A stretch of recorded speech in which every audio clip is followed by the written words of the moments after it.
Bismillahirrahmanirrahim. Alhamdulillah salatu wassalam ala ali ayakhirul anam.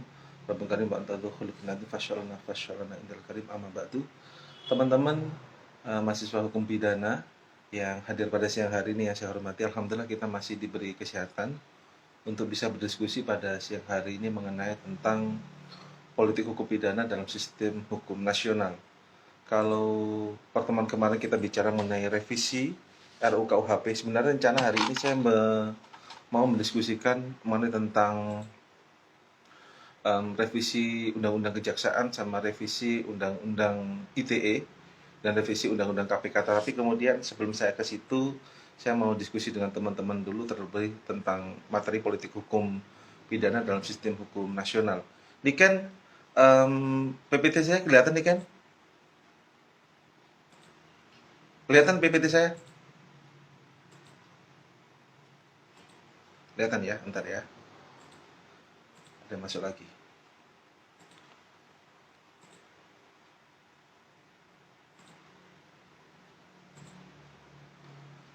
Kita bicara mengenai politik hukum pidana, teman-teman, dalam sistem hukum nasional. Kalau kita dalam sistem hukum nasional itu kan kita ada dua sistem. Di secara internasional sistem hukum ada civil law system, ada common law system. Jadi sebenarnya konsep criminal law atau hukum pidana itu secara internasional itu ada dalam setiap negara, teman-teman. Hukum pidana itu yang mana hukum pidana di setiap negara atau kita sebutnya itu dengan criminal law. Sedangkan kalau hukum perdata itu kita mengucapkan ada sebagai dengan ucapan private law system. Sistem hukum perdata itu private law. Kalau hukum tata negara seringkali diucapkan dengan constitutional law. Jadi kalau kita bicara legal political criminal law system in the national civil law system ini, teman-teman, kita bicarakan mengenai tentang sistem hukum di negara Indonesia.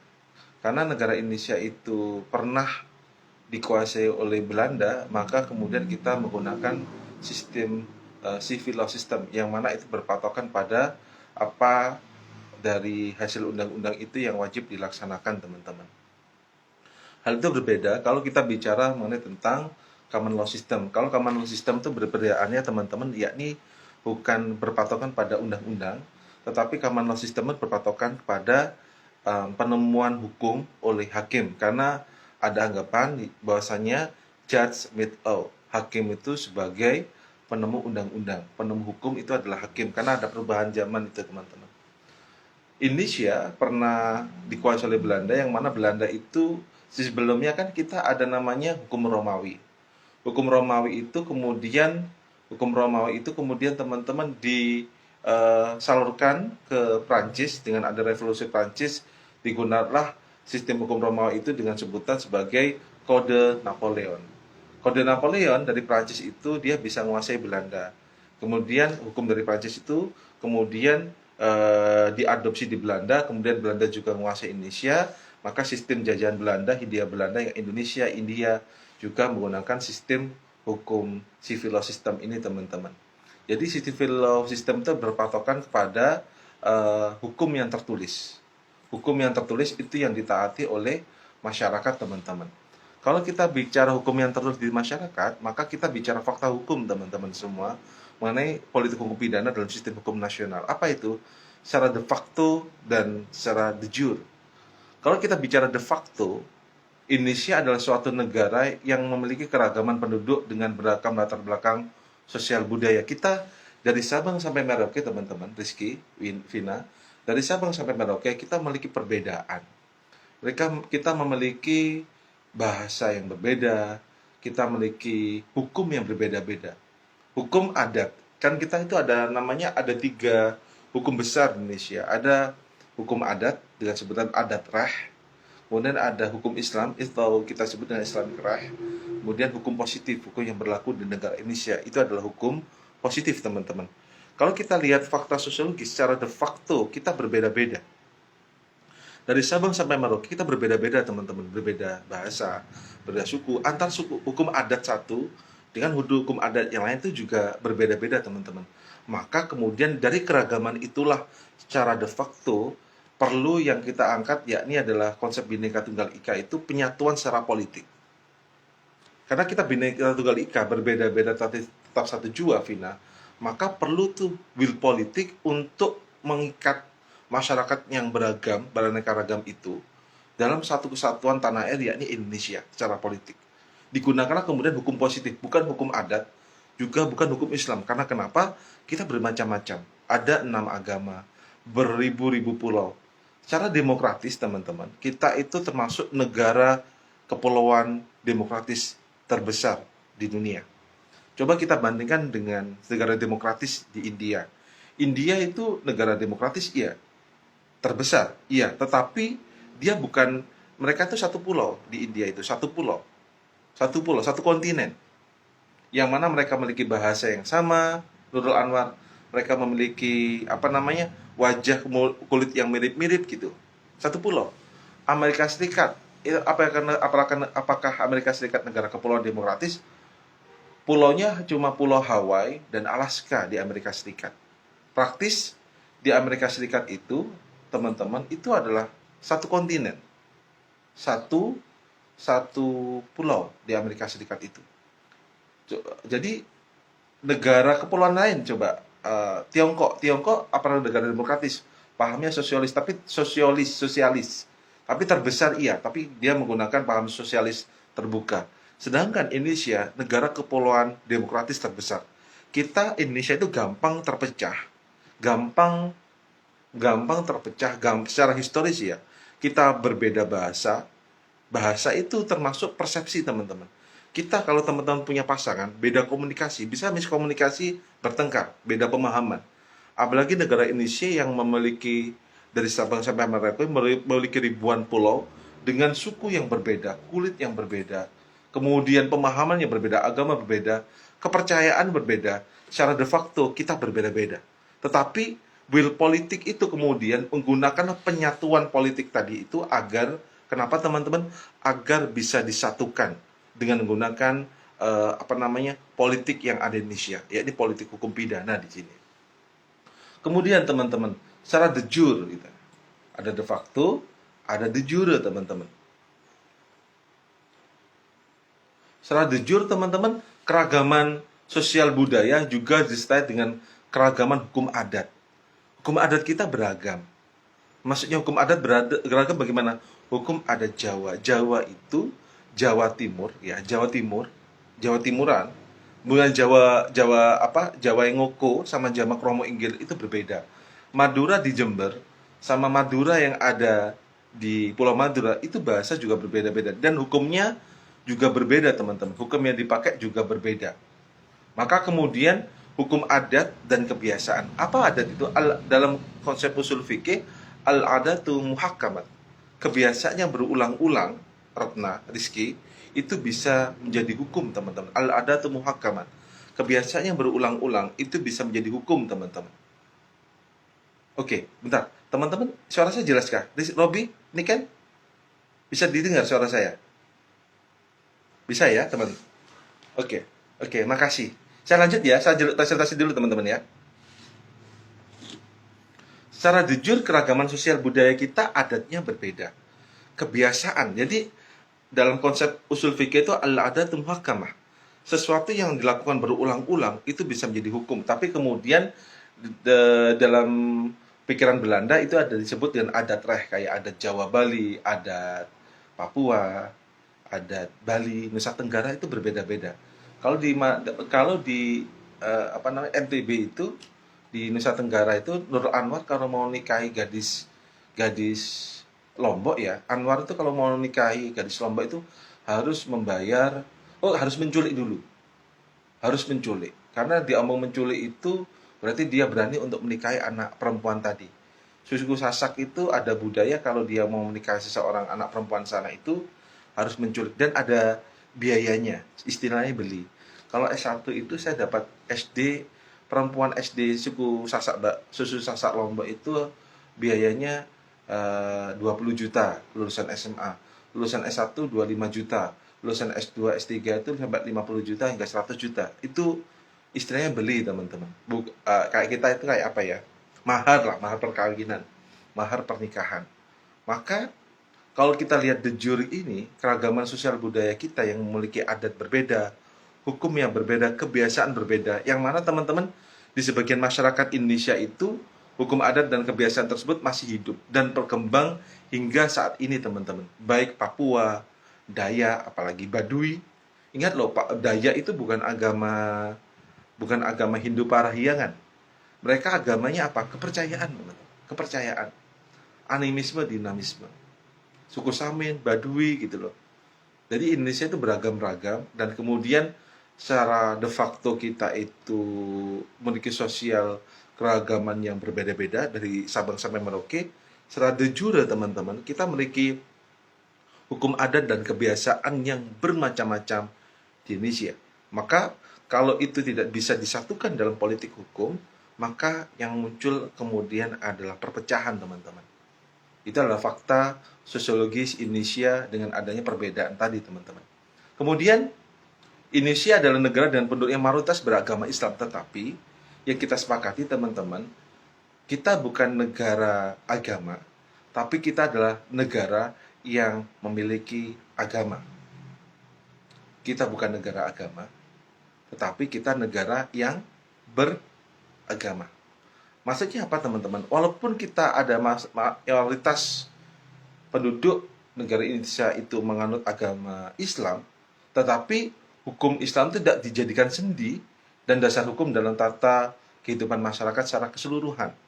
Sebenarnya dalam Piagam Jakarta waktu itu di konstitusi kita, itu maunya digunakanlah teman-teman, yakni hukum Islam itu, syariat hukum Islam itu sebagai konstitusi.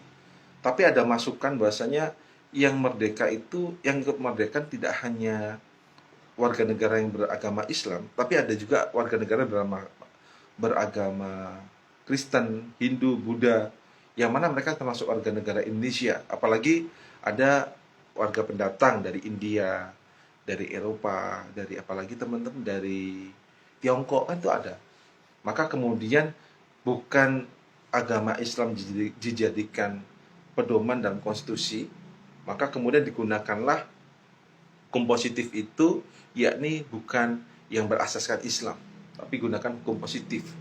Jadi manakala hukum Islam itu ingin dijadikan, kan hukum Islam itu ada perkawinan yang dianut oleh suku Minangkabau teman-teman, itu kan hukum Islam, hukum adatnya. Tetapi yang digunakan bukan hukum Islam itu. Apa yang digunakan?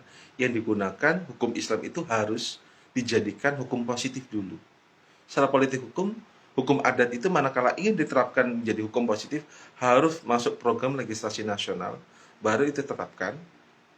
Manakala hukum adat atau hukum Islam tadi masuk di dalam hukum positif prolegnas, maka itu manakala sah bisa kita sebut sebagai hukum positif. Contohnya apa? Undang-Undang Perkawinan nomor 1 tahun 1974, kompilasi hukum Islam, masalah waris, masalah pengadilan agama. Itu salah satu contoh teman-teman adanya politik hukum. Politik hukum apa? Politik hukum Islam yang masuk dalam hukum positif. Kemudian pasal 18 ayat 1 di konstitusi kita teman-teman nyatakan bahwasanya negara mengakui dan menghormati kesatuan masyarakat hukum adat beserta hak-hak tradisionalnya sepanjang masih hidup dan sesuai dengan perkembangan masyarakat dan prinsip negara kesatuan Republik Indonesia. Kita mengakui masyarakat hukum adat itu, kan masyarakat hukum adat itu memiliki hukum adat mereka masing-masing. Mereka memiliki hukum adat masing-masing dan itu diakui teman-teman. Diakui sebagai hukum positif yang ada di Indonesia. Ntar ya dia masuk.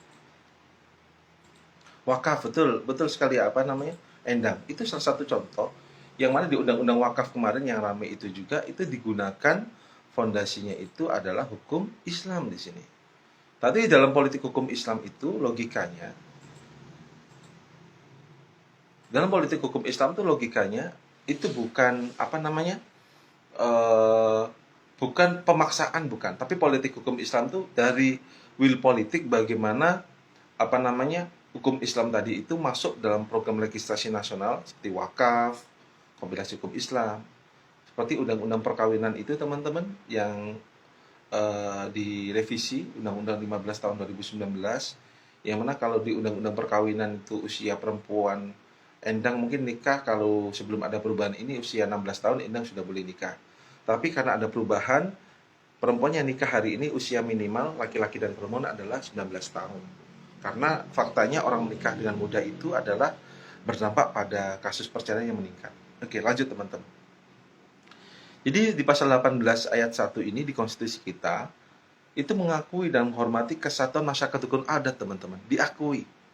Kesatuan masyarakat hukum adat itu yang mana dimasukkan di mana? Perda. Ada perda yang bernuansa Islam, kayak seperti di Nangro Aceh Darussalam, kemudian seperti yang di Lombok, kemudian perda yang kulturnya itu khas Hindu seperti yang di Bali, kemudian perda yang bernafaskan seperti di mana? Papua, agama Kristen, itu diperbolehkan sesuai dengan adat dan hak-hak tradisional itu yang masih hidup, atau kita sebutnya ada positive law sama living law, hukum yang hidup.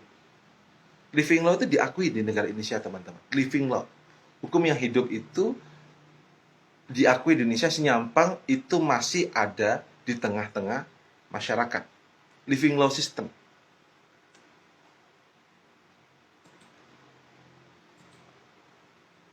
Kemudian kalau kita lihat arah politik, teman-teman, kan kita tadi sepakat secara de facto kita itu berbeda-beda dari Sabang sampai Merauke, maka kemudian secara de facto kita disatukan tuh di dalam yang kita sebut dengan Kesatuan Negara Kesatuan Republik Indonesia, agar politik hukum dalam pembentukan proses undang-undang ini itu seragam. Yang kita sebut waktu itu, kalau teman-teman punya buku Daniel Eslev ya, itu ada sejarah pembentukan hukum di Indonesia, karya Daniel Eslev, teman-teman. Di situ kita mengarah yang kita sebut dengan unifikasi hukum. Jadi penyatuan hukum. Berarti hukum yang berlaku pada zaman Belanda seperti Wetboek van Strafrecht, kemudian BW, Boekerdeel Wetboek, itu dipakai di Indonesia. Untuk apa, teman-teman? Untuk kemudian menjadi hukum positif, karena pada waktu itu kita masih belum ada hukum positif yang besar selain hukum positif yang ada di Belanda. Kalau kita ada politik hukum pidana waktu itu, cuma adat Jawa yang dipakai, khawatir nanti yang berlaku di daerah lain kurang tepat. Maka digunakanlah politik hukum pidana milik dari Belanda, Wetboek van Strafrecht. Maka kembali pada arah politik di sini, karena karakter kekuasaan berkembang melalui gagasan desentralisasi, pembagian kekuasaan. Jadi pembagian kekuasaan itu ada sentralisasi, teman-teman, ada desentralisasi. Zaman Pak Harto, zaman Pak Karno waktu itu kita masih belum ada pembentukan daerah. Karena konstitusi kita waktu itu menggunakan Republik Indonesia Serikat. Mohon maaf ya, sambil saya santai ya, karena puasa siang-siang, teman-teman. Jadi kita pernah di konstitusi kita merubah konstitusi itu 4 kali. Pertama menggunakan Undang-Undang Dasar 1945, awal merdeka itu konstitusi kita. Itu berlaku dari tahun 1945 sampai 1949. Kemudian 1949 sampai 1950 kita menggunakan Konstitusi Republik Indonesia Serikat. Yang awalnya bentuk konstitusi kita itu adalah negara kesatuan, menyebab kemudian konstitusi RIS ini menyebabkan negara Indonesia menjadi negara serikat atau negara bagian. Jadi bukan negara kesatuan tapi negara serikat. Kemudian konstitusi RIS cuma berlaku 1 tahun, berlakulah yang kita sebut dengan Undang-Undang Dasar Sementara 1950 hingga 1959, yang mana bentuk negara itu berubah menjadi presidensil, berubah menjadi negara bagian yang sistem pemerintahnya menggunakan sistem parlementer. Pak Karno hanya berlaku sebagai presiden, tapi yang menjalankan pemerintahan bukan Pak Karno sebagai presiden, tetapi siapa, teman-teman? Perdana Menteri yang menjalankan pemerintahannya. Tapi perjalanan Perdana Menteri tadi tidak maksimal. Karena kenapa? Karena gonta-ganti kabinet yang menyebabkan pembangunan Indonesia kurang begitu maksimal, teman-teman. Semenjak itu kemudian berdasarkan Dekret Presiden 5 Juli 1959, sistem negara Indonesia kembali pada Undang-Undang Dasar, menjadi negara kesatuan kembali. Menjadi negara kesatuan kembali, teman-teman. Dan kemudian pasca itu, Orde Baru itu kita gunakan negara sentralisasi terpusat. pembangunan hanya ada di Jakarta. Yang kita akui kemudian ada ketimpangan. Karena konsep kita negara kesatuan itu adalah welfare state tujuannya. Ada kepastian hukum, ada namanya kesejahteraan. Menjadi negara sejahtera, tetapi negara sejahtera itu teman-teman tidak bisa tercapai karena kenapa? Dikarenakan yang terbangun hanya di ibu kota negara Indonesia, yakni DKI Jakarta. Yang itu kemudian kalau kita lihat teman-teman, terjadi kecemburuan. Negara banyak provinsi itu ingin merdeka, seperti gerakan Aceh Merdeka, Timur Timur dulu, hari ini Timor Leste, kemudian OPM, Organisasi Papua Merdeka, RMS, Republik Maluku Selatan, itu mereka ingin merdeka. Maka kemudian pasca reformasi, konsep sentralisasi ini diubah menjadi konsep desentralisasi, atau kita sebut dengan dekonsentrasi, yakni pembagian kekuasaan teman-teman. Jadi kekuasaan tidak terpusat di negara, tapi ada pembagian kekuasaan, kewenangan pusat dan kewenangan daerah. Yang kita sebut dengan sebutan itu adalah otonomi daerah. Jadi konsep otonomi daerah itu yakni pembagian kekuasaan pusat dan daerah agar daerah tadi bisa kemudian mengembangkan daerahnya. APBD atau PAD, pendapatan asli daerah, bukan dikirim ke pusat Jakarta, tapi digunakan apa teman-teman? Yakni pembangunan yang ada di daerahnya. Dengan adanya ini, harapan provinsi-provinsi lain itu untuk menjadi negara sendiri itu terkurangi, karena setiap kabupaten, setiap provinsi bisa mengelola keuangan daerah itu masing-masing. Dari tahun 2000 hingga tahun 2020 kita sudah menggunakan prinsip otonomi daerah teman-teman hingga saat ini. Walaupun kelemahannya politik teman? Masalahnya banyak kepala daerah yang ketangkap dikarenakan proses desentralisasi ini. Tetapi dalam prinsip negara kesejahteraan ini kita menggunakan setengah semi serikat. Jadi pembagian kekuasaan tapi tetap dalam naungan NKRI teman-teman. Itu adalah taktik pemerintah, politik hukum pemerintah di sini. Oke, lanjut teman-teman. Tapi pembagian kekuasaan itu cuma dalam bidang pemerintahan ya. Seperti keamanan, keuangan, luar negeri, hubungan luar negeri itu dikelola oleh pusat. Polisi, tentara bukan di bawah naungan bupati atau gubernur, tapi itu bawah naungan dari pemerintah pusat, atau kita sebut dengan sebutan sebagai Forkompinda, Forum Komunikasi Pimpinan Daerah di sini. Secara politik ekonomi pengelolaan kekayaan alam juga berkembang ke arah liberalisasi, sedangkan konstitusi meletakkan dalam paham sosialisme. Kita ada sedikit teman-teman ya, kalau kita lihat ada memang paham kita mendekati sosialis atau kapitalis sih. Jadi kita mixing teman-teman. Kalau kita lihat pasal 33 konstitusi kita menyatakan bumi, air, laut, dan udara itu dikuasai oleh negara untuk sebenarnya kekuasaan rakyat. Maka sebenarnya kita menggunakan sistemnya itu adalah sosialisme. Paham sosialis teman-teman. Tapi pengelolaan kekayaan alam kita berkembang pada paham ada pasal 1, pasal 33 ayat 1, ayat 2, ayat 3, ayat 4. Ayat 4 itu kemudian pahamnya paham kapitalis karena diberikan kepada pasar. Coba teman-teman buka pasal 33 Undang-Undang Dasar. Itu ada ayat 1, 2, 3 itu paham sosialis, ayat 4-nya itu paham kapitalis. Di konstitusi kita waktu pembentukan perubahan konstitusi itu. Bentar, dari sini dulu teman-teman, ada yang ditanyakan dulu mungkin, ada yang kita diskusikan dulu teman-teman. Dari sini dulu.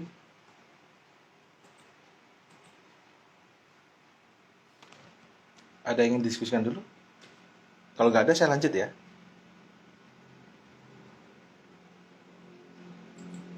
Oke, lanjut. Kemudian kita bicara bentuk dan tujuan negara. Kalau kita lihat pasal 1 ayat 3 menyatakan bahwasanya negara Indonesia adalah negara hukum. Ya, di konstitusi kita ayat 3 pasal 1 itu negara Indonesia adalah negara hukum yang demokratis. Maknanya berarti saat menjalanan itu yang kemarin kita diskusikan, segala hal harus berdasarkan hukum atau peraturan perundang-undangan yang berlaku teman-teman.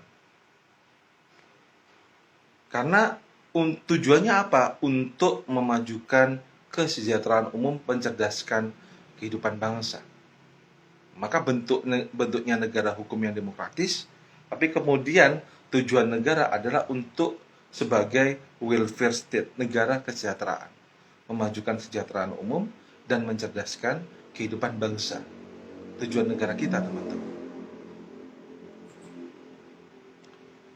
Kalau kita bertanya apa sih politik hukum itu? Apa sih politik hukum? Atau politik hukum itu Nurul sering kita sebut dengan sebutan sebagai legal policy, sebagai kebijakan pemerintah. Politik hukum sebagai legal policy, kebijakan pemerintah di sini. Kebijakan pemerintah apa? Kebijakan dasar dalam bidang hukum pidana yang bersumber dari nilai-nilai yang berlaku di masyarakat untuk mencapai tujuan negara yang dicita-citakan. Maka politik hukum itu adalah legal policy, kebijakan pemerintah, teman-teman, dalam bidang hukum pidana di sini. Tapi politik hukum pidana itu tidak bisa tuh melepas dari nilai-nilai yang hidup di masyarakat, teman-teman. Maka kemudian sumbernya dari mana politik hukum pidana itu? Kebijakan hukum pidana itu bersumber dari nilai-nilai yang berlaku di masyarakat, yang berkembang di masyarakat. Tujuan negara yakni untuk sebagai negara kesejahteraan. Maka pidana kita itu tidak bisa disamakan dengan pidana yang ada di luar negeri seperti hukuman hukuman gantung, hukuman di negara-negara kan banyak, teman-teman, hukuman-hukuman itu yang tidak sesuai dengan kultur yang ada di Indonesia.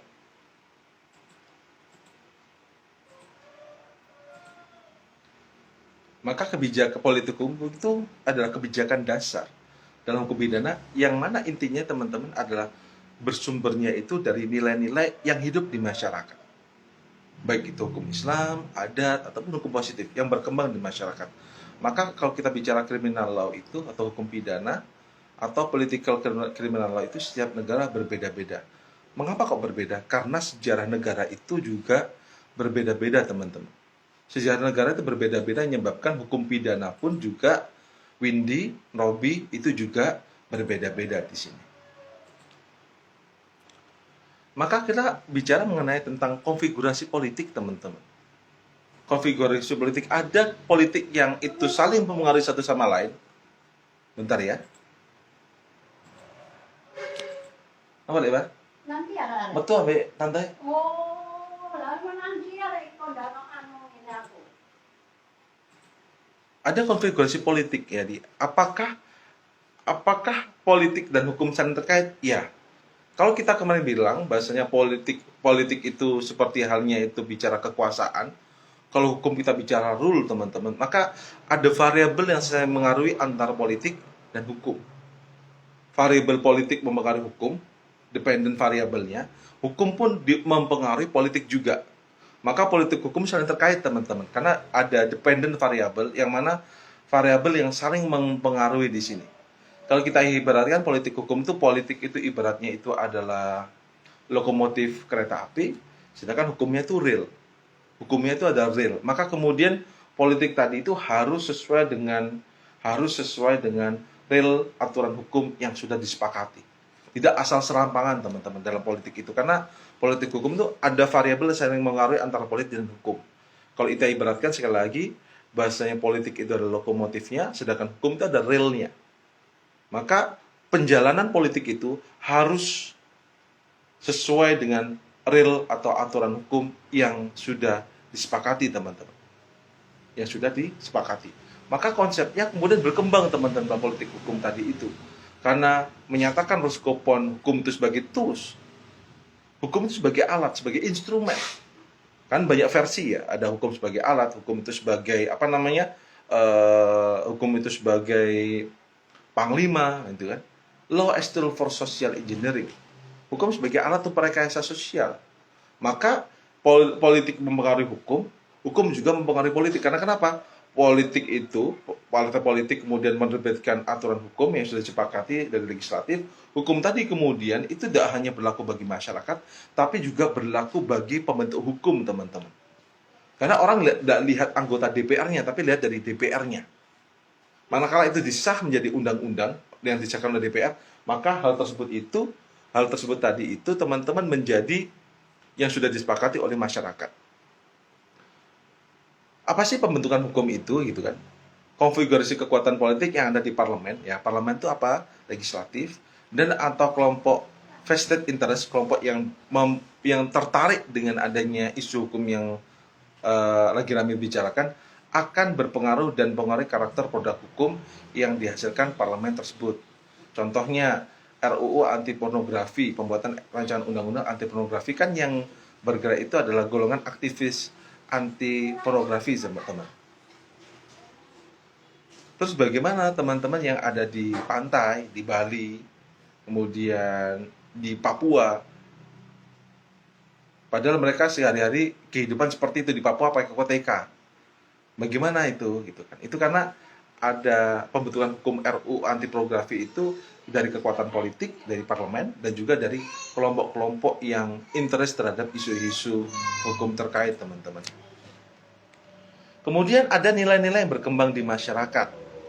Ada nilai berkembang di masyarakat. Karena kita bicara kebutuhan tadi, teman-teman.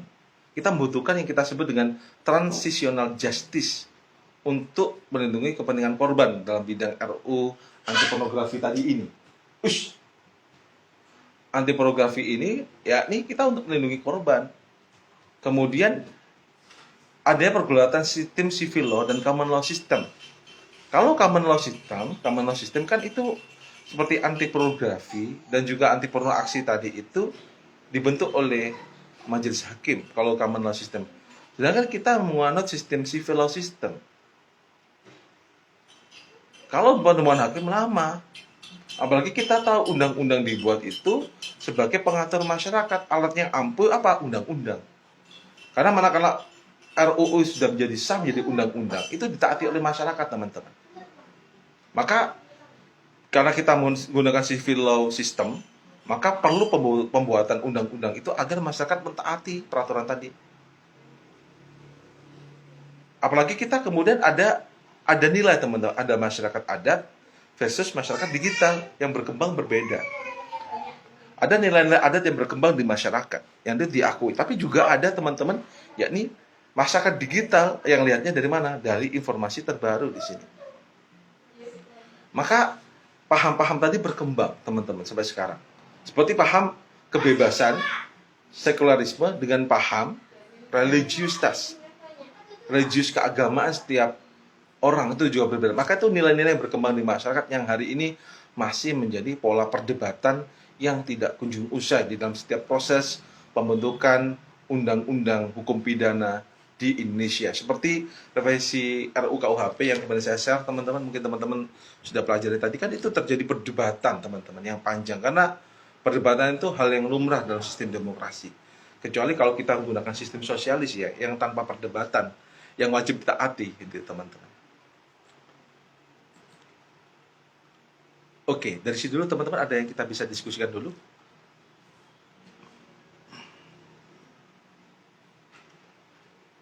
Nggak ada ya? Oke, kita lanjut lagi berarti. Maka kita berkembang di sini dalam dilema. Tadi ada yang kita sebut hukum itu yakni dilema, andilau, antara dilema dan galau. Andilau itu antara dilema dan galau. Ada yang kita sebut dengan dilematic of law. Dilema pembentukan undang-undang, dilematic of law, teman-teman. Dilematic of law itu kita ada namanya dilema setiap kita itu dalam penegakan hukum, law enforcement. Contohnya apa namanya? Kalau kita lihat undang-undang itu perlu, ternyata ada beberapa masyarakat yang melihat undang-undang itu nggak perlu. Dilema. Kita menjadi kebingungan juga. Contoh dilematic of law dalam politik hukum kita yakni antara legalitas, yakni secara undang-undang tertulis, dengan living law, hukum yang hidup di masyarakat. Kita kan ada hukum yang hidup di masyarakat, teman-teman. Ada legalitas, ada living law.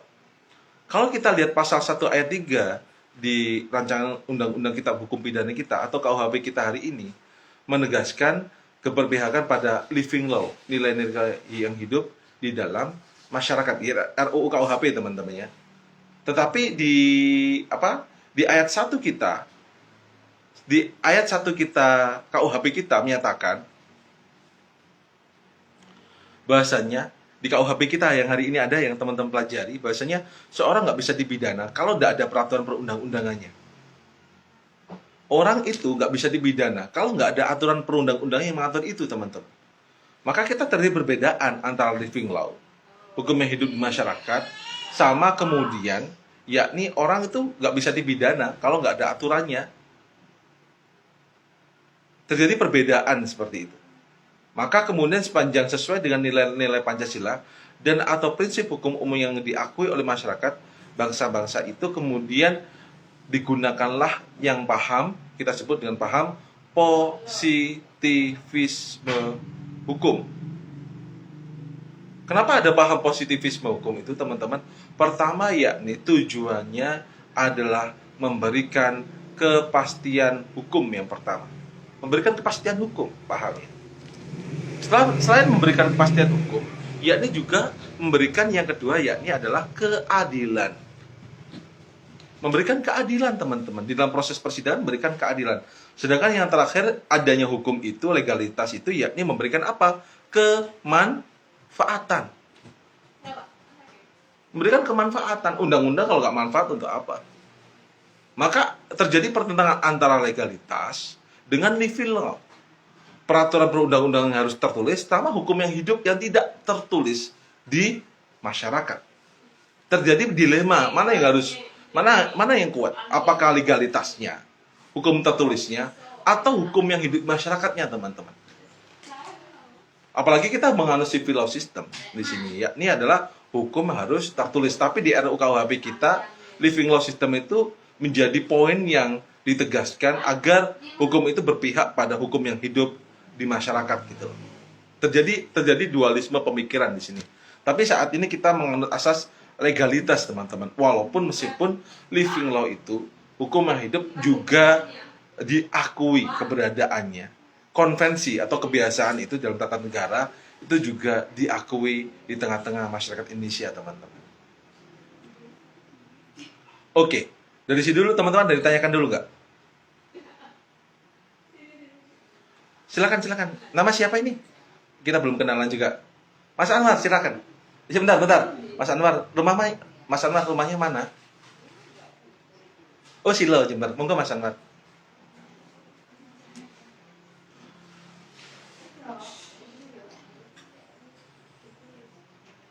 Iya, rencana seperti itu.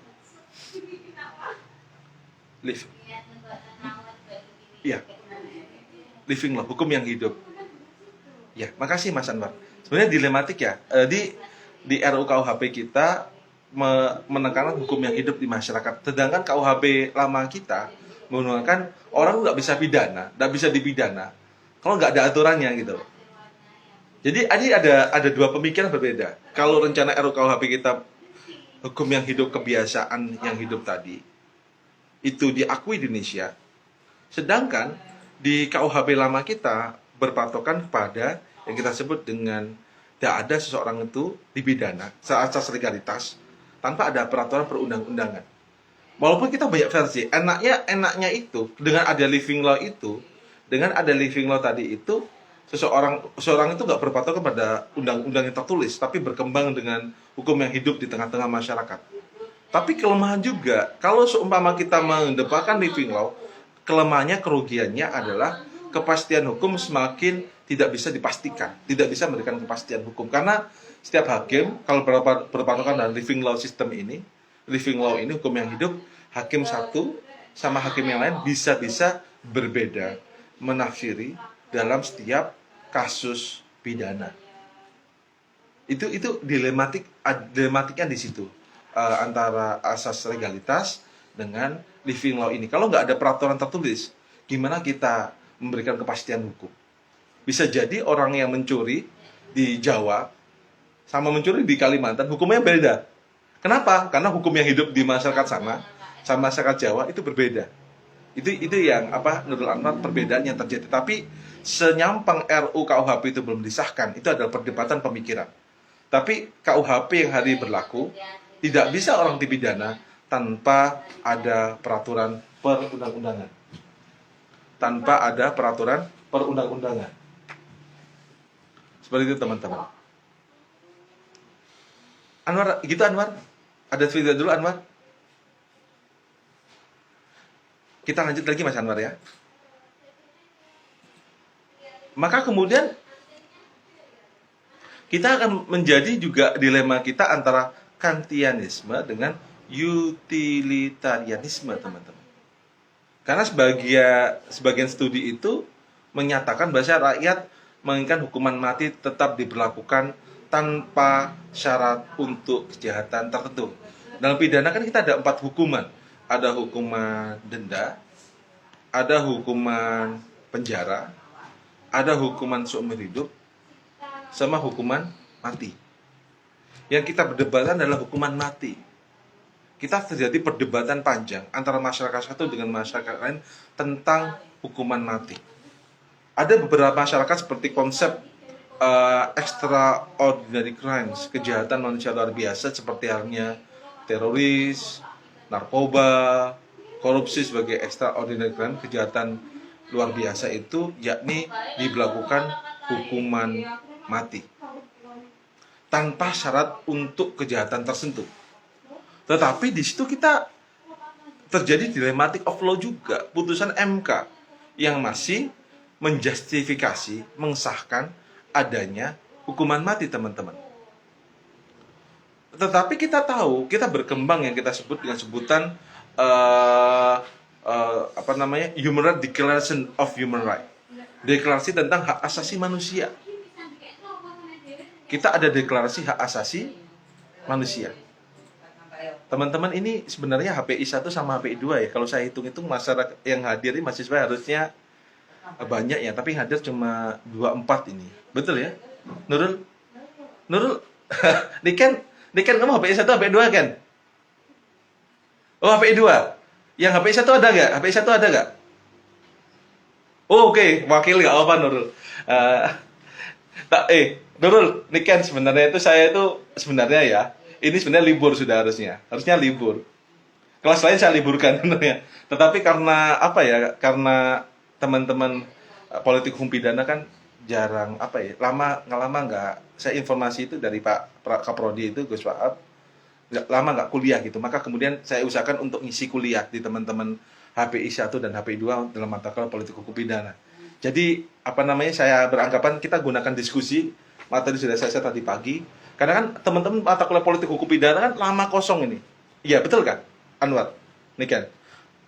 Maka kemudian, wah ini gimana, kasihan teman-teman, Aditya, harusnya tetap diisi untuk kita bisa tatap muka. Oke, kita lanjut teman-teman ya. Kita lanjut lagi. Maka kemudian ada dilematic of law ya. Kita ada masyarakat Kantianisme sama utilitarianisme. Masyarakat ingin ada hukuman mati. Apalagi MK sebagai putusan itu adalah final and binding. MK itu putusannya Nurul, itu adalah final and binding putusannya itu. Apa final and binding? Final dan mengikat. Putusan MK sama putusan pengadilan negeri itu berbeda. Kalau putusan pengadilan negeri dia dipidana mati, dia bisa ngajukan banding, kasasi, dan PK. Apa itu PK, teman-teman? Peninjauan kembali. Jadi seseorang yang mendapat hukuman mati itu bisa bebas kalau di PK-nya dia atau dibanding dan kasasinya dia bebas, teman-teman. Jadi ada kalau bedanya putusan di bawah Mahkamah Agung sama di bawah Mahkamah Konstitusi itu, kalau MK itu putusannya adalah final and binding, final dan mengikat. Sedangkan di bawah naungan Supreme Court atau Mahkamah Agung itu bukan final and binding, masih ada banding, masih ada kasasi, masih bisa peninjauan kembali. Contoh, seorang di Pengadilan Negeri Jember diputuskan dia bersalah.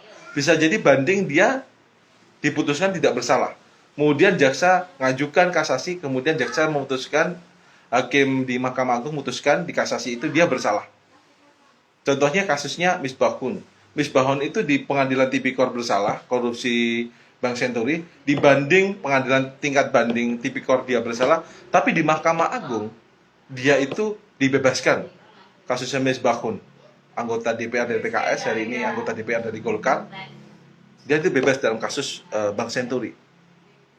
Tapi putusan MK ini berbeda. Putusan MK itu final and binding. Putusan MK itu sama halnya dengan putusan hukum terbaru, teman-teman. Jadi putusan hukum terbaru di MK tadi itu maksudnya itu adalah manakala dia itu diputuskan oleh MK bersalah, maka itu bersalah. Maka putusan MK itu bisa bermakna menjadi undang-undang baru. Dalam politik hukum legislasi. Jadi MK itu sebagai pembuat hukum baru.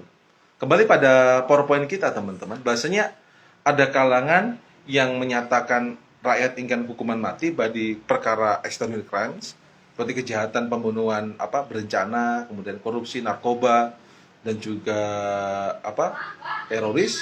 Tapi kalangan lain beranggapan hukuman mati itu melanggar hak hidup seseorang dan bertentangan dengan hak asasi manusia. Maka sebagian kalangan berpendapat bahwasanya hukuman mati itu sudah tidak relevan dalam pergaulan kerjasama internasional. Karena setiap orang berhak untuk hidup dan setiap orang berhak untuk bisa berkeluarga. Seakan-akan di sini kalau hukuman mati itu menyebabkan seseorang tadi itu tidak bisa memperbaiki kehidupannya lagi dengan ada hukuman mati itu. Tapi ini perbedaan, teman-teman. Ada yang melarang hukuman mati, tapi kemudian ada beberapa kalangan yang kemudian itu yang sepakat dengan hukuman mati. Tapi MK menyatakan hukuman mati diperbolehkan. Tapi negara Eropa, Amerika Serikat, hukuman mati itu tidak bisa dieksekusi karena bertentangan dengan hak asasi manusia, teman-teman. Indonesia kita masih hukuman mati diberikan pada kejahatan yang luar biasa. Oke, dari sini dulu Nur Hasila, Putri, Dwi, Novia, ada ditanyakan dulu? Ratna Aulia ditanyakan dulu dari sini?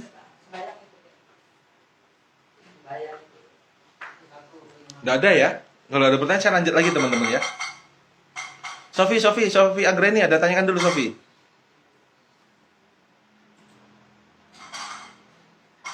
Nggak ada, oke kita lanjut teman-teman.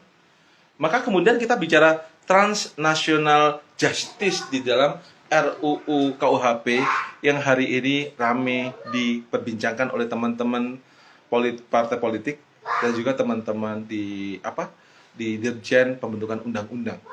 Yakni justice atau keadilan tadi berpihak pada korban kejahatan.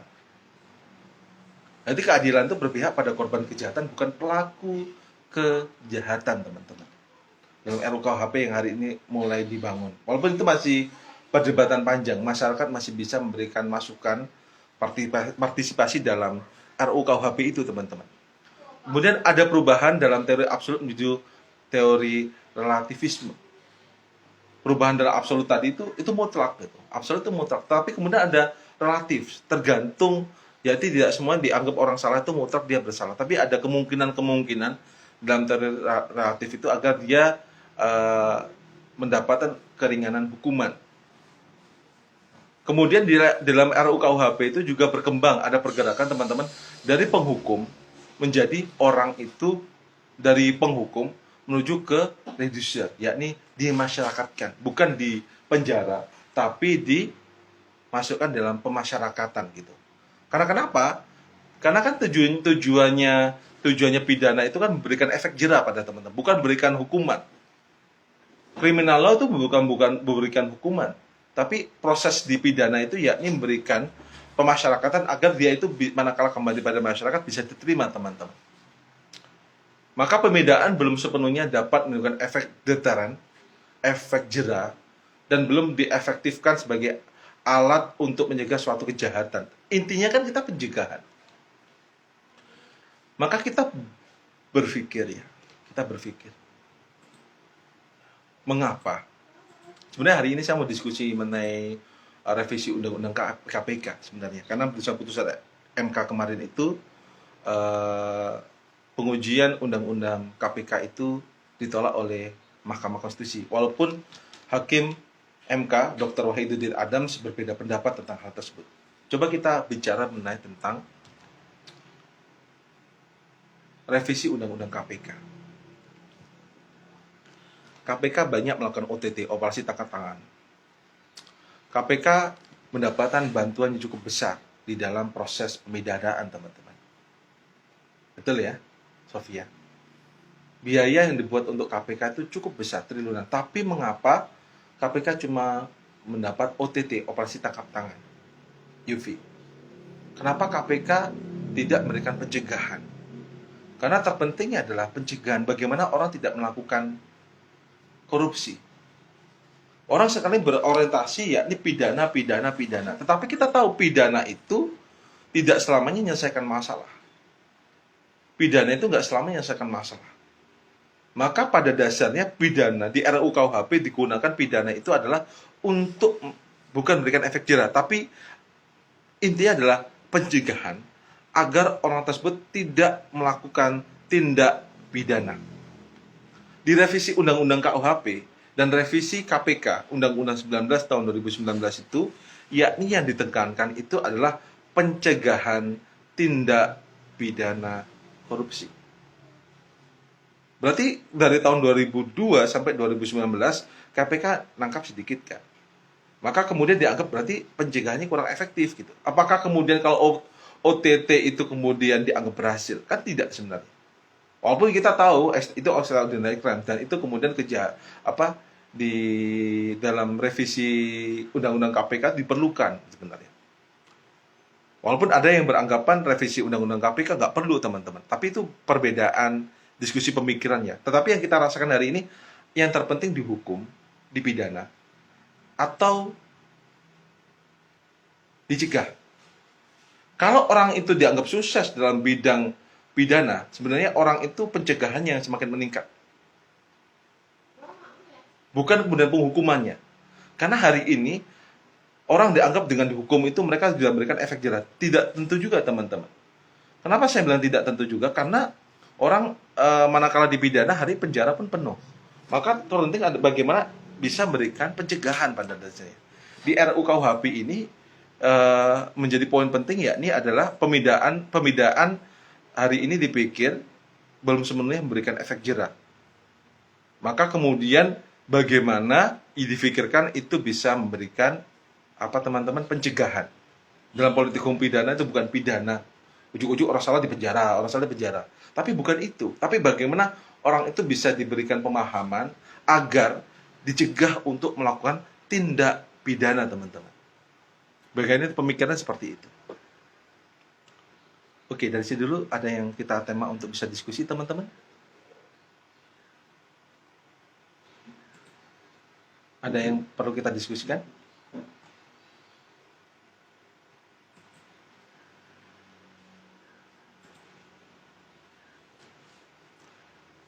Kemudian di rancangan Undang-Undang KUHP di pasal 54 ini menyatakan bahasanya pemidanaan bertujuan pertama mencegah dilakukan tindak pidana dengan menegakkan norma hukum demi pengayoman masyarakat. Ini di RUU KUHP kita di pasal 54 itu pencegahan, teman-teman, bukan pemidanaan.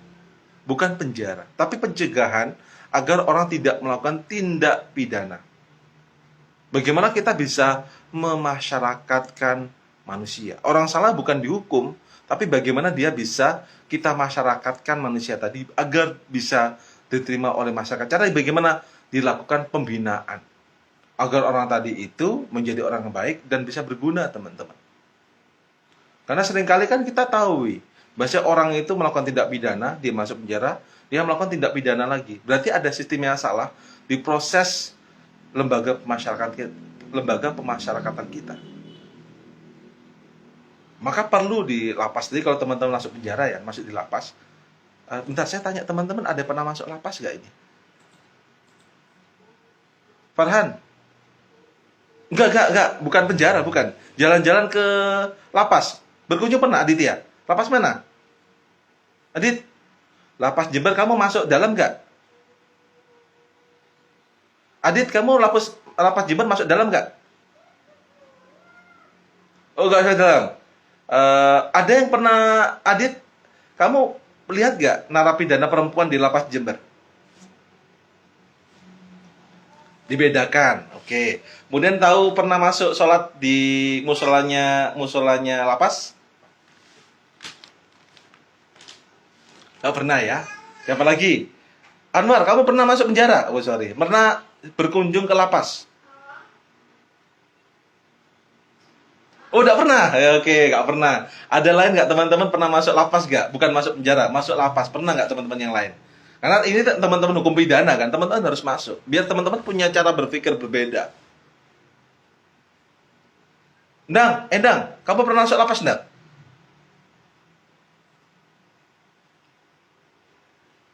Oh, belum Bapak, Endang belum. Endang jalan-jalan.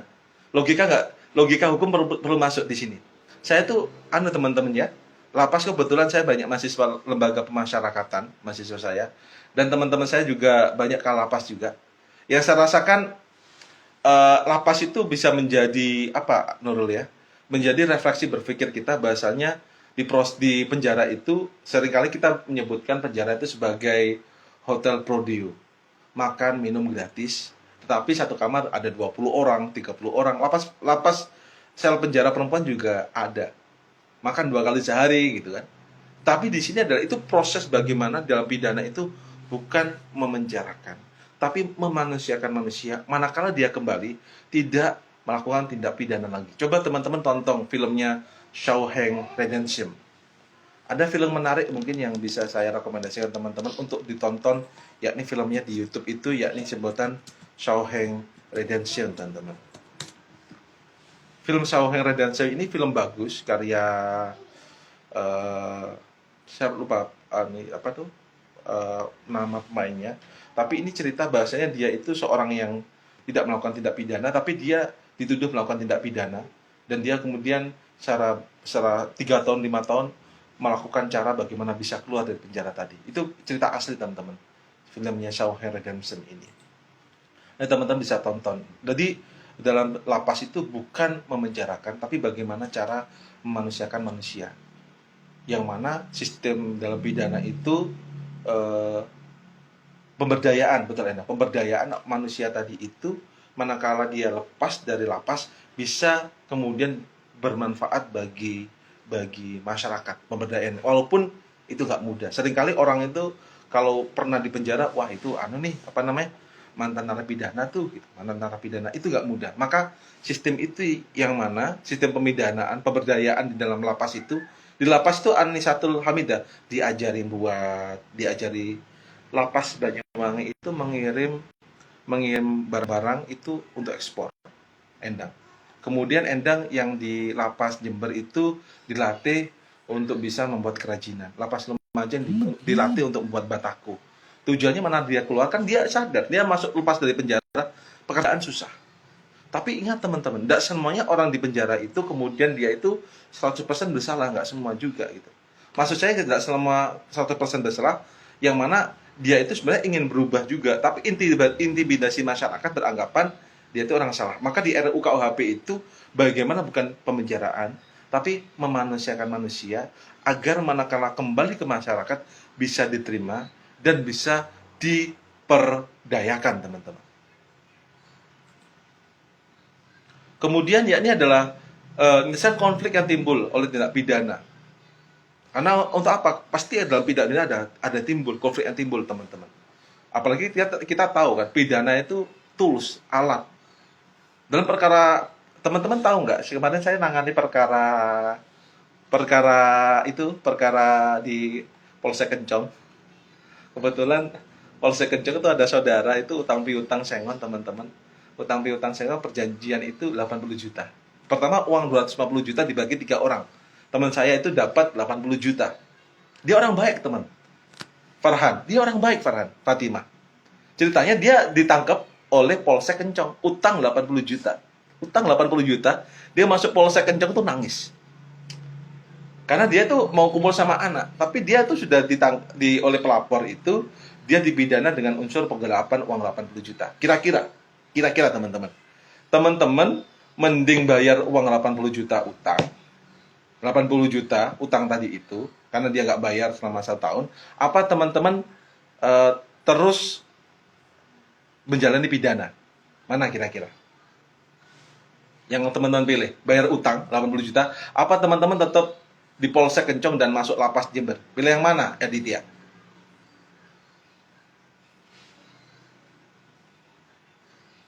Oh, bentar. Kalau Anwar itu bayar utang 80 juta, nggak enak di penjara kan? Nggak bisa megang HP, makan susah. Loh, Dit, kamu kok bisa milih nggak bayar utang tapi kok lebih milih di penjara, Dit? Apa logika kamu, Dit?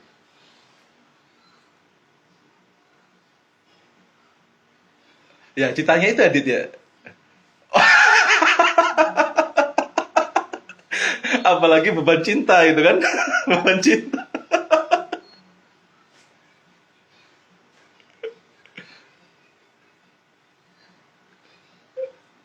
Utang. Oh, betul, betul. Bentar, ini Ken mau bicara. Ini Ken, kamu mau Ken, ini Ken, kamu berpendapat apa Ken?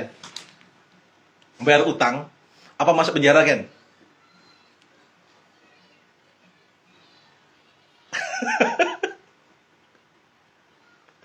Oke, ini pendapat dari Endang. Apa Endang? Kamu Endang? Endang, apa pendapat apa? 7 fit gitu kan? Oh, Adit ya? 7. 7 pendapat Adit kamu ya? Ini kan dua kasus saya lanjutkan ya. Kan dia ngomong sama saya, Pak Bas, bantu saya dong, kata dia. Kan dia nggak pernah di penjara teman-teman. Masuk polsek, kan beda ya, polsek Kencong, polsek Lumajang, apa itu polsek di Lumajang, sama polsek di Jember itu berbeda. Lumajang itu selnya luas-luas. Luas-luas teman-teman. Masuk di Jember, sempit-sempit teman-teman. Ada kamar mandi di situ sempit sekali. Dia nangis teman-teman. 2 hari 3 hari nangis. Dia orang tinggi besar kayak saya, nangis. Pak Bas, keluarkan saya, Pak Bas. Saya masih mau bayar utang, Pak Bas, gitu. Dia nangis, teman-teman. Tapi saya nggak sebut nama ya, karena ini undang-undang ITE. Nggak sebut nama saya, karena klien saya. Saya omong sama keluarga, utang kamu berapa? 80 juta. Tak omong gini, teman-teman. Nah, kamu utang berapa? 80 juta. Nah, mending kan kamu nggak usah bayar. Maksudnya gimana, Pak? Pak Basuki gimana sih? Kok mau jurusan nggak usah bayar? Iya, kan kamu kerja 1 tahun, apa mungkin dapat uang 80 juta? Kerjasamu apalagi sengonan. Itu loh teman yang motong sengon itu loh, bisnis sengon itu. Ini kan perkara perdata. Perdata itu utang piutang hak dan kewajiban. Manakala perdata itu masuk di pidana, utang piutang masuk di pidana, berarti manakala dia menjalankan pidana, dia tidak punya kewajiban untuk membayar utang tersebut, teman-teman. Di dalam pidana kan itu, manakala utang piutang itu perdata, sedangkan manakala dia itu kemudian tidak bayar perdata tadi, utang tadi, dia pidanakan oleh perkara tadi, kan dia tidak punya kewajiban untuk membayar utang. Karena dia sudah melakukan hukuman pidana tadi. Kasusnya Yusuf Mansur pun sama. Yusuf Mansur waktu itu ada bisnis tapi gagal, kemudian Yusuf Mansur dipidanakan. Mana kalau Yusuf Mansur keluar dari pidana tadi, Ustadz Yusuf Mansur yang pernah saya baca ceritanya itu, dan dia juga cerita, dia tidak punya kewajiban untuk membayar utang tadi, teman-teman. Dan kasus tadi berlanjut, saya bilang sama keluarga kemudian, gimana ini, ada uang nggak ini? Sebenarnya uang 25 juta untuk apa namanya itikat baik untuk mencicil utang, kalau ada bisa dikeluarkan. Ternyata keluarga nggak ada uang, Dit. Betul kata kamu, Dit, nggak ada uang. Kata dia, kata keluarganya gimana? Apalagi musim corona, Pak Bas, ini saya bagaimana membayar utang tadi gitu. Ya biarin Pak Bas, suami saya masuk penjara. Istrinya nangis gitu kan. Tapi saya guyoni kan, di penjara nggak usah kerja. Setiap hari makan 2 kali sehari gitu, gitu kan, Dit. Istrinya tertawa kemudian. Hari ini kayaknya karena dia nggak bayar utang, proses pidana berjalan. Maka itu ada titik singgung antara perdata dan pidana, teman-teman. Sebenarnya pidana tadi itu memberikan efek jera, tapi seringkali praktek di lapangan adalah pidana digunakan masyarakat untuk apa? Untuk bisa mengendalikan lawan, menakut-nakuti masyarakat adalah dengan pidana, seringkali seperti itu. Itu yang mana di RUU KUHP diusahakan, yakni agar bisa memberikan rasa bersalah dan memaafkan terpidana. Karena kalau kita efeknya kan seringkali orang tuh dendam kemudian tidak ada habisnya. Sebenarnya perlu dipidana itu agar orang itu tidak menimbulkan konflik lagi, dan kemudian saling ada unsur saling memaafkan, teman-teman. Bagaimana caranya di RUU KUHP itu kemudian menyatakan di pasal 54 ayat 2 itu pemidanaan tidak dimaksudkan untuk menderitakan dan merendahkan martabat manusia, tapi bagaimana cara memanusiakan manusia. Tapi itu walaupun saya rasa di dalam politik hukum pidana itu tidak mudah, teman-teman. Kemudian di sini, kemudian kita bicara dalam pemidanaan wajib dipertimbangkan, teman-teman, yang mana kesalahan pembuat tindak pidana, kesalahannya, motifnya, tujuannya, sikap batin, apakah tindak pidana dilakukan dengan berencana, cara melakukan tindak pidana, sikap itu. Apa saya? Bentar, teman-teman, bentar ya. Bentar. Iya. Bentar, teman-teman. Iya, yuk. Ayo, saya. Iklan lah, Emang. Apa? Iklan. Maksudnya? Wah. Oh, mas saya masuk loh kemarin. Iya. Simpan loh. Simpan. Oke, tes suara jelas, teman-teman. Maaf ya. Kita lanjut. Maka kemudian kita kan kasusnya jering, kita berpikir jering bagaimana undang-undang ITE. Next time kita bicara undang-undang ITE, teman-teman ya. Kenapa orang ada niatan melakukan fitnah, hoax menggunakan undang-undang ITE sama yang tidak berniat itu disamakan gitu. Maka sebenarnya kalau seorang tersebut tindak pidana ada unsur pemaafan, memang betul pidana itu ultimum remedium, tapi kita juga berbicara juga mengenai tentang dampak penuhnya penjara di masyarakat, teman-teman. Penjara kan penuh, over capacity semua. Apakah setiap perkara itu kemudian perkara pidana kecil aja semua dipidana, utang piutang, kemudian perkara tentang hal sepele-sepele dipidana di piring itu? Apakah tidak mungkin kan pemaafan dari korban dan atau keluarganya dan atau pandangan masyarakat terhadap tindak pidana yang dilakukan itu bisa menjadi prioritas dalam tindak pidana, teman-teman, yang menjadi pertimbangan dimaafkan mungkin. Kita lihat aja perkara, mungkin teman-teman pernah mengalami kecelakaan. Apakah teman-teman inginkan dia masuk penjara atau gimana? Kan seringkali itu disertakan di luar persidangan, teman-teman. Kalau tabrakan, yang mana kita tahu naik motor, naik mobil itu di dalam jalan ya, di jalan itu manakala terjadi sesuatu kan kita menyadari resiko jalan. Dan kita manakala kita kena musibah kan tidak ujuk-ujuk kita langsung penjarakan orang yang nganukan kita, teman-teman. Karena kemudian ada unsur pemaafan diselesaikan di luar persidangan. Itu ada, teman-teman, di jalannya. Kemudian ringannya perbuatan keadaan pribadi pembuat dan keadaan waktu dilakukan perbuatan yang tadi kemudian dijadikan dasar pertimbangan. Ya, ini pertimbangan tadi itu bagaimana ada unsur pemaafan di dalam proses pemidanaan di RUU KUHP itu.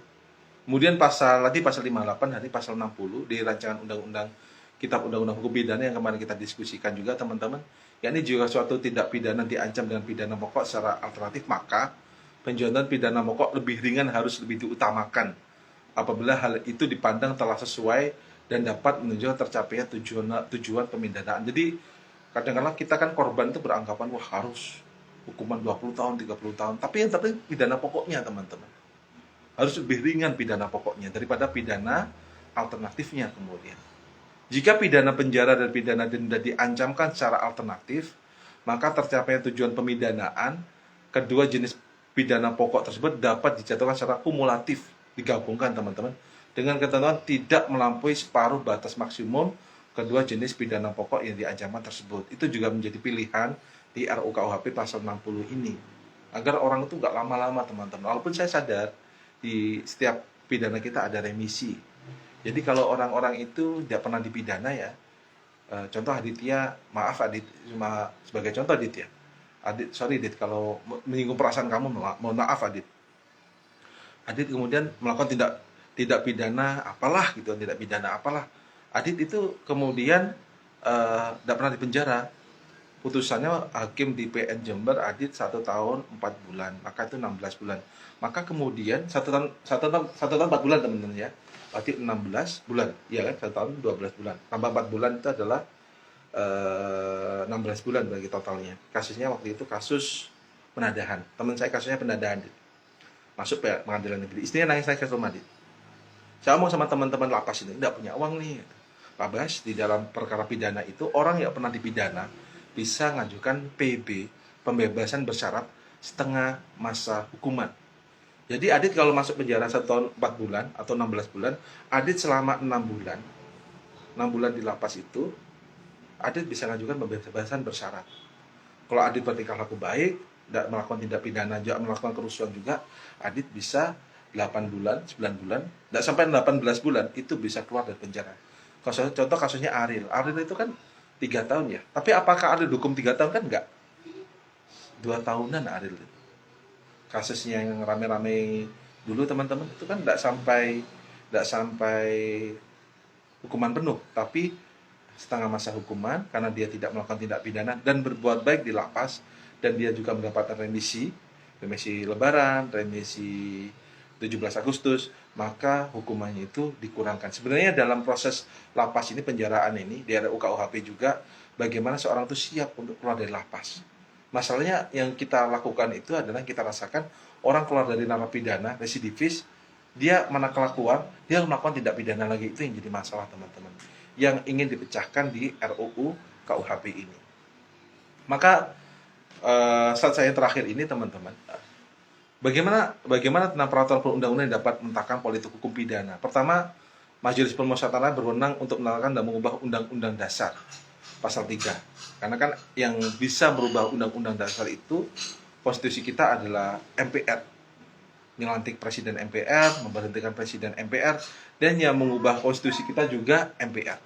Kemudian DPR sebagai legislatif bersama Presiden sebagai eksekutif berwenang mengajukan rancangan undang-undang, membahasnya untuk mendapatkan persetujuan bersama DPR dan Presiden. Selanjutnya disahkan oleh Presiden menjadi undang-undang gitu. Hal itu sudah pernah menjadi RUU KUHP tapi belum disahkan hingga hari ini teman-teman. Dan yang saya dengar dari teman-teman saya di Dirjen Peraturan Perundang-undangan, hal tersebut masih digodok.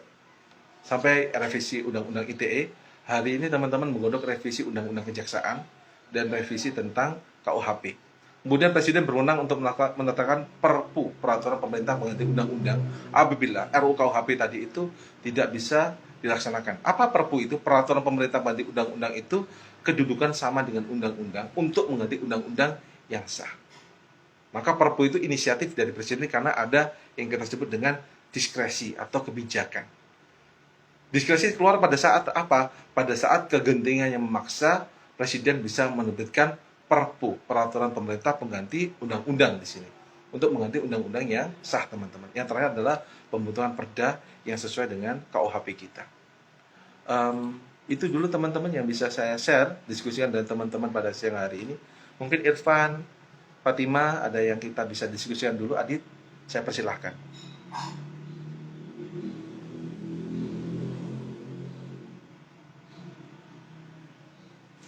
Oke, kalau nggak ada, saya cukupi dulu teman-teman ya. Anwar, Ratna, Fatima, ada tangan dulu Fatima?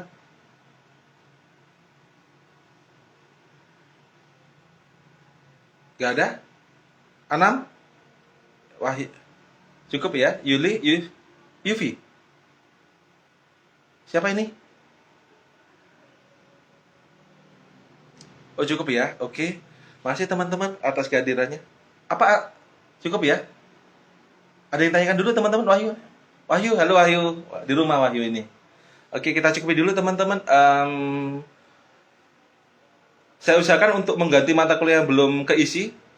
Insya Allah minggu depan kita ketemu lagi teman hari Selasa. Walaupun masih masa Lebaran, walaupun yang hadir sedikit atau berapa, saya usahakan untuk ngisi, untuk diskusi dengan teman-teman materi tentang politik hukum pidana untuk mengganti pertemuan yang dulu-dulu belum diisi teman-teman, seperti itu. Saya usahakan untuk bisa diskusi teman-teman di Google Meet gitu. Kita akan berfokus di Google Meet. Tidak ada UTS, kita langsung ketemu di UAS nanti ya. Kita langsung ketemu di UAS teman-teman. Saya cukupi dulu. Makasih. Selamat berbuka puasa nanti. Mohon maaf kesalahan karena hari Kamis kita Lebaran. Saya mohon maaf kalau ada kesalahan. Wabillahi taufiq wal hidayah. Wassalamualaikum warahmatullahi wabarakatuh teman-teman. Oke. Jangan lupa ngisi presentasi dulu. Makasih, saya izin pamit teman-teman.